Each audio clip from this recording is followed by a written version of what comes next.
राधे राधे सभी भक्तों को। नवदुर्गा चल रहे हैं तो धीरे धीरे सप्तशती के आप तक सभी अध्याय पहुंचाएंगे। दुर्गा सप्तशती का प्रथम अध्याय। चलते हैं विषय की तरफ। प्रथम चरित्र के ब्रह्मा ऋषि, महाकाली देवता, गायत्री छंद, नंदा शक्ति, रक्त दंतिका, बीज, अग्नि तत्व और ऋग्वेद स्वरूप हैं। श्री महाकाली देवता की प्रसन्नता के लिए प्रथम चरित्र के जप में विनियोग किया जाता है। भगवान विष्णु के सो जाने पर मधु और कैटभ को मारने के लिए कमल जन्मा ब्रह्मा जी ने जिनका स्तवन किया था, उन महाकाली देवी का मैं सेवन करता हूँ। वे अपने 10 हाथों में खड्ग, चक्र, गदा, बाण, धनुष, परिघ, शूल, भुसुंडी, मस्तक और शंख धारण करती हैं। उनके 3 नेत्र हैं। वे समस्त अंगों में दिव्य आभूषण से विभूषित हैं। उनके शरीर की कांति नीलमणि के समान है तथा वे 10 मुख और 10 पैरों से युक्त हैं। मार्कंडे जी बोले, सूर्य के पुत्र सावणी जो 8वें मनु कहे जाते हैं, उनकी उत्पत्ति की कथा विस्तार पूर्वक कहता हूँ, सुनो। सूर्य कुमार महाभाग सावर्णी भगवती महामाया के अनुग्रह से जिस प्रकार मनवंतर के स्वामी हुए, वही प्रसंग सुनाता हूँ। पूर्व काल की बात है। स्वारोचिस मनवंतर में सुरत नाम के एक राजा थे, जो चैत्र वंश में उत्पन्न हुए थे। उनका समस्त भूमंडल पर अधिकार था। वे प्रजा का अपने औरस पुत्रों की भांति धर्म पूर्वक पालन करते थे। तो भी उस समय कोला विध्वंसी नाम के क्षत्रिय उनके शत्रु हो गए। राजा सुरत की दंड नीति बड़ी प्रबल थी।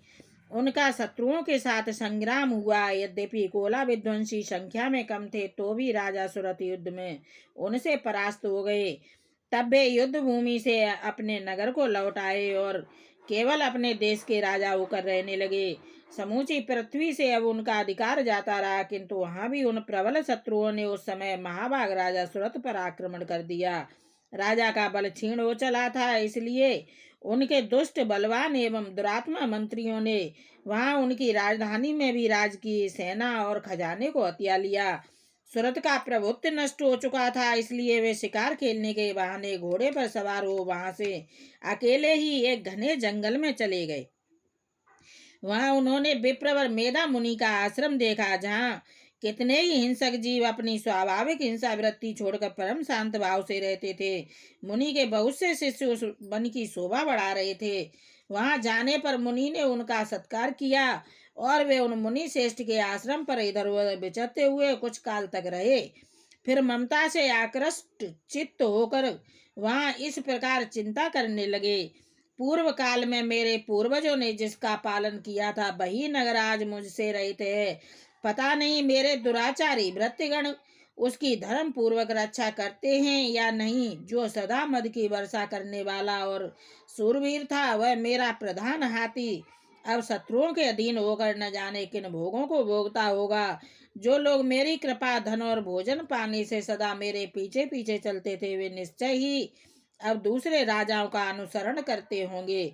उन अपव्ययी लोगों के द्वारा सदा खर्च होते रहने के कारण अत्यंत कष्ट से जमा किया हुआ मेरा वह खजाना खाली हो जाएगा। ये तथा और भी कई बातें राजा सुरत निरंतर सोचते रहते थे। एक दिन उन्होंने वहां विप्रवर मेधा के आश्रम के निकट एक वैश्य को देखा और उससे पूछा, भाई तुम कौन हो? यहाँ तुम्हारे आने का क्या कारण है? तुम क्यों शोकग्रस्त और अनमने से दिखाई देते हो? राजा सुरत का यह प्रेम पूर्वक कहा हुआ वचन सुनकर वैश्य ने विनीत भाव से उन्हें प्रणाम करके कहा। वैश्य बोला, राजन, मैं धनियों के कुल में उत्पन्न हुआ एक वैश्य हूँ। मेरा नाम समाधि है। मेरे दुष्ट स्त्री पुत्रों ने धन के लोभ से मुझे घर से बाहर निकाल दिया है। मैं इस समय धन, स्त्री और पुत्रों से वंचित हूँ। मेरे विश्वसनीय बंधुओं ने मेरा ही धन लेकर मुझे दूर कर दिया है, इसलिए दुखी होकर मैं वन में चला आया हूँ। यहाँ रहकर मैं इस बात को नहीं जानता कि मेरे पुत्रों की, स्त्री की और स्वजनों की कुशल है या नहीं। इस समय घर में वे कुशल से रहते हैं अथवा उन्हें कोई कष्ट है? वे मेरे पुत्र कैसे हैं? क्या वे सदाचारी हैं अथवा दुराचारी हो गए हैं?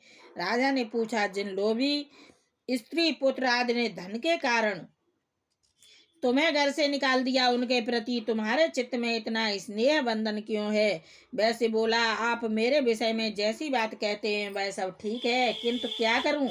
मेरा मन निष्ठुरता नहीं धारण करता। जिन्होंने धन के लोभ में पड़कर पिता के प्रति स्नेह, पति के प्रति प्रेम तथा आत्मीय जन के प्रति अनुराग को तिलांजलि दे मुझे घर से निकाल दिया है, उन्हीं के प्रति मेरे हृदय में इतना स्नेह है। महामते, गुणहीन बंधुओं के प्रति भी जो मेरा चित्त इस प्रकार प्रेम मग्न हो रहा है, यह क्या है?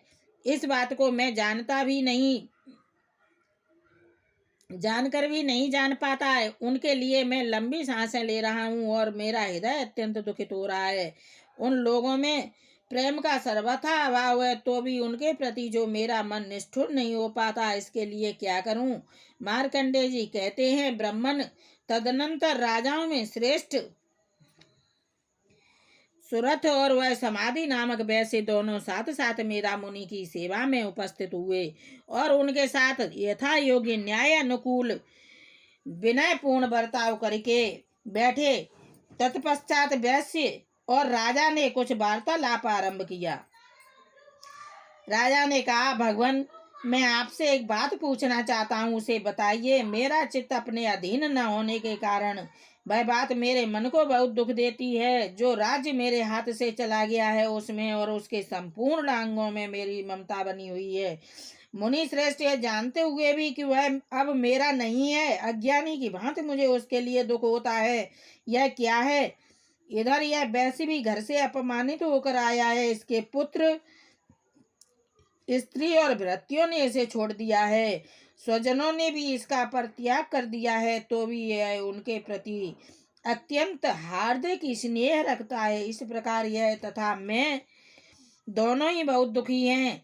जिसमें प्रत्यक्ष दोष देखा गया है, उस विषय के लिए भी हमारे मन में ममता जनित आकर्षण पैदा हो रहा है। महाभाग, हम दोनों समझदार हैं, तो भी इस हम में जो मोह पैदा हुआ है, यह क्या है? विवेक शून्य पुरुष की भांति मुझ में और इसमें भी यह मूढ़ता प्रत्यक्ष दिखाई देती है। ऋषि बोले, महाभाग, विषय मार्ग का ज्ञान सब जीवों को है, इसी प्रकार विषय भी सबके लिए अलग अलग है। कुछ प्राणी दिन में नहीं देखते और दूसरे रात में नहीं देखते, तथा कुछ जीव ऐसे हैं जो दिन और रात्रि में बराबर ही देखते हैं। ठीक है कि मनुष्य समझदार होते हैं, किंतु केवल वे ही ऐसे नहीं होते। पशु, पक्षी और मृग आदि सभी प्राणी समझदार होते हैं। मनुष्यों की समझ भी वैसी ही होती है जैसी उन मृग और पक्षियों की होती है, तथा जैसी मनुष्यों की होती है वैसी उन मृग, पक्षी आदि की होती है। यह तथा अन्य बातें भी प्रायः दोनों में समान ही हैं। समझ होने पर भी इन पक्षियों को तो देखो, यह स्वयं भूख से पीड़ित होते हुए भी मोहवश बच्चों की चोंच में कितने चाव से अन्न के दाने डाल रहे हैं। नर श्रेष्ठ, क्या तुम नहीं देखते कि ये मनुष्य समझदार होते हुए भी लोभवश अपने किए हुए उपकार का बदला पाने के लिए पुत्रों की अभिलाषा करते हैं? यद्यपि उन सब में समझ की कमी नहीं है, तथापि वे संसार की स्थिति, जन्म मरण की परंपरा बनाए रखने वाले भगवती महामाया के प्रभाव द्वारा ममतामय भंवर से युक्त मोह के गहरे गर्त में गिराए गए हैं। इसलिए इसमें आश्चर्य नहीं करना चाहिए। जगदीश्वर भगवान विष्णु की योग निद्रा रूपा जो भगवती महामाया है, उन्हीं से यह जगत मोहित हो रहा है। वे भगवती महामाया देवी ज्ञानियों के चित्त को बलपूर्वक खींचकर मोह में डाल देती हैं। वे ही इस संपूर्ण चराचर जगत की सृष्टि करती हैं, तथा वे ही प्रसन्न होने पर मनुष्यों को मुक्ति के लिए वरदान देती हैं। वे ही पराविद्या, संसार बंधन और मोक्ष की हेतुभूता सनातनी देवी तथा संपूर्ण ईश्वरों की भी अधीश्वरी है। राजा ने पूछा, भगवान, जिन्हें आप महामाया कहते हैं, वे देवी कौन है? ब्राह्मण, उनका आविर्भाव कैसे हुआ तथा उनके चरित्र कौन कौन हैं?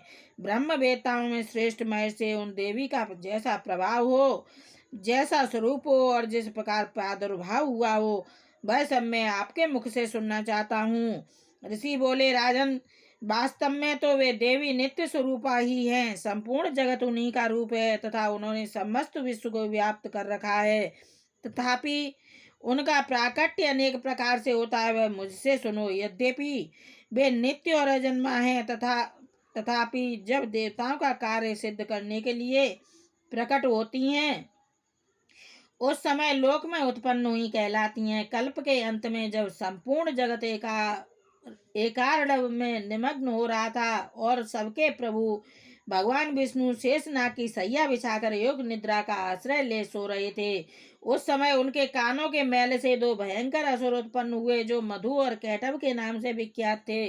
वे दोनों ब्रह्मा जी का वध करने को तैयार हो गए। भगवान विष्णु के नाभि कमल में विराजमान प्रजापति ब्रह्मा जी ने जब उन दोनों भयानक असुरों को अपने पास आया और भगवान को सोया हुआ देखा, तब एकाग्रचित होकर उन्होंने भगवान विष्णु को जगाने के लिए उनके नेत्रों में निवास करने वाली योग निद्रा का स्तवन आरंभ किया, जो इस विश्व की अधीश्वरी, जगत को धारण करने वाली, संसार का पालन और संहार करने वाली तथा तेज स्वरूप भगवान विष्णु की अनुपम शक्ति है। उन्हीं भगवती निद्रा देवी की भगवान ब्रह्मा स्तुति करने लगे। ब्रह्मा जी ने कहा, देवी तुम्ही स्वाहा, तुम्ही सुधा और तुम्ही बसटकार हो। स्वर भी तुम्हारे ही स्वरूप हैं। तुम्ही जीवन दायिनी सुधा हो। नित्य अक्षर प्रणम्य अकार उकार मकार इन तीन मात्राओं के रूप में तुम्ही स्थित हो तथा इन तीन मात्राओं के अतिरिक्त जो बिंदु रूपा नित्य अर्धमात्रा है जिसका विशेष रूप से उच्चारण नहीं किया जा सकता, वह भी तुम्ही हो। देवी तुम्ही संध्या सावित्री तथा परम जननी हो। देवी तुम्ही इस विश्व ब्रह्मांड को धारण करती हो।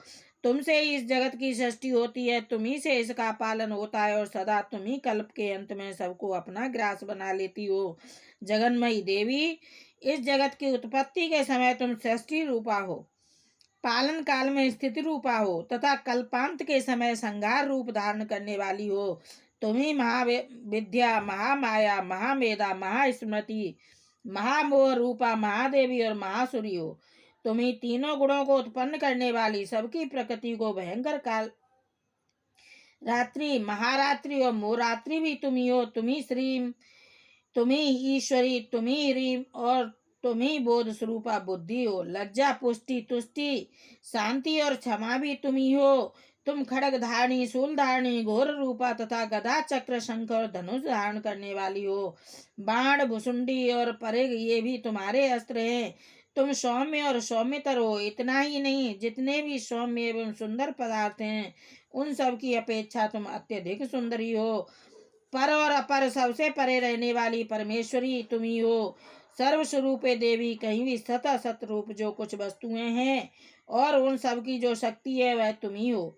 ऐसी अवस्था में तुम्हारी स्तुति क्या हो सकती है, जो इस जगत की सृष्टि, पालन और संहार करते उन भगवान को भी जब तुमने निद्रा के अधीन कर दिया है, तब तुम्हारी स्तुति करने में यहाँ कौन समर्थ हो सकता है। मुझको, भगवान शंकर को तथा भगवान विष्णु को भी तुमने ही शरीर धारण कराया है, अतः तुम्हारी स्तुति करने की शक्ति किसमें है। देवी, तुम तो अपने इन उदार प्रभावों से ही प्रशंसित हो। ये जो दोनों दुर्धर्ष असुर मधु और कैटव हैं, इनको मोह में डाल दो और जगदीश्वर भगवान विष्णु को शीघ्र ही जगा दो।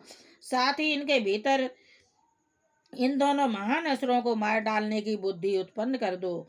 ऋषि कहते हैं, राजन, जब ब्रह्मा जी ने वहां मधु और कैटव को मारने के उद्देश्य से भगवान विष्णु को जगाने के लिए तमोगुण की अधिष्ठात्री देवी योग निद्रा की इस प्रकार स्तुति की, तब वे भगवान के नेत्र, मुख, नासिका, बाहु, हृदय और वक्ष स्थल से निकलकर अव्यक्त जन्मा ब्रह्मा जी की दृष्टि के समक्ष खड़ी हो गईं।